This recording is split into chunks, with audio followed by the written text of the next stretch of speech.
Greetings everyone. நம்ம daily banking and SSC point of வியூல current affairs questions பார்த்துட்டே இருக்கோம். இன்னைக்கு என்ன இம்பார்ட்டன்ட் கொஸ்டின்ஸ் இருக்கு அப்படின்னு பார்ப்போம். First question, in which country is the Asian wrestling championship 2024 being organised அப்படின்னு கேட்டிருக்காங்க.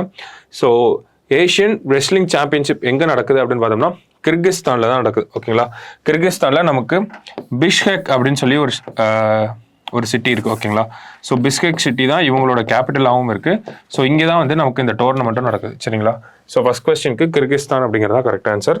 அடுத்தது, Ayatollah Ali Khamenei is the supreme leader of which country அப்படின்னு கேட்டிருக்காங்க. ஓகேங்களா, so Ayatollah Ali Khamenei supreme leader அப்படின்னு வந்தாலே நமக்கு எந்த கண்ட்ரி வரும்னா ஈரான் அப்படிங்கிற கண்ட்ரி தான் வரும். ஓகேங்களா, ஸோ சுப்ரீம் லீடர், அதுக்கப்புறம் பிரசிடென்ட் இப்ராஹிம் ரைசி, அதுக்கப்புறம் பிரைம் மினிஸ்டர், அப்படி தான் அந்த ஒரு ஆர்டரில் தான் இவங்க கண்ட்ரியில் இருக்கும். ஓகேவா, ஸோ ஈரான் அப்படிங்கிறதா கரெக்ட் ஆன்சர்.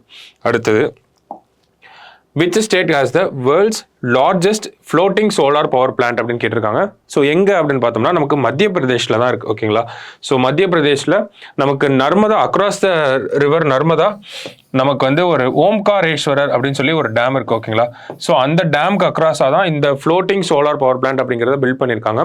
ஸோ ரீசெண்டாக சம்மர் ரெயின்ஸில் வந்து அந்த சோலார் பவர் பிளான்ட் ரொம்ப அஃபெக்ட் ஆயிடுச்சு. ஓகேங்களா, ஸோ அந்த ஒரு பேக்ரவுண்டில் தான் இந்த ஒரு கொஸ்டின் பார்க்குறோம். மத்திய பிரதேஷ் அதான் கரெக்ட் ஆன்சர். ஓம்காரேஸ்வரர் டேம், அந்த டேம் வந்து நர்மதா ரிவருக்கு அக்ராஸில் இருக்குது. ஓகேவா, ஸோ அடுத்த question, the memoir knife was written by அப்படின்னு கேட்டிருக்காங்க.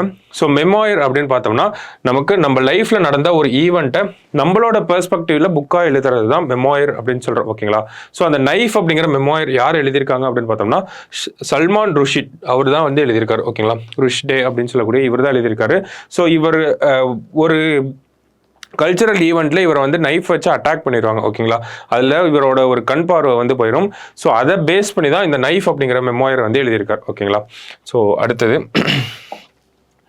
National submarine day is observed every year on which டே அப்படின்னு கேட்டிருக்காங்க. ஸோ எந்த டே அப்படின்னு பார்த்தோம்னா நமக்கு April 11 தான் வந்து நேஷனல் சப்மரைன் டேவாக நம்ம அப்சர்வ் பண்ணிட்டே வரும். சரிங்களா, ஸோ இன்றைக்கி ப்ரிலிம்ஸ் பாயிண்ட் ஆஃப் வியூவில் ஒரு 5 கொஸ்டின் பார்த்துருக்கோம். நாளைக்கு இன்னொரு 5 கொஸ்டின் மீட் பண்ணலாம். தேங்க்யூ.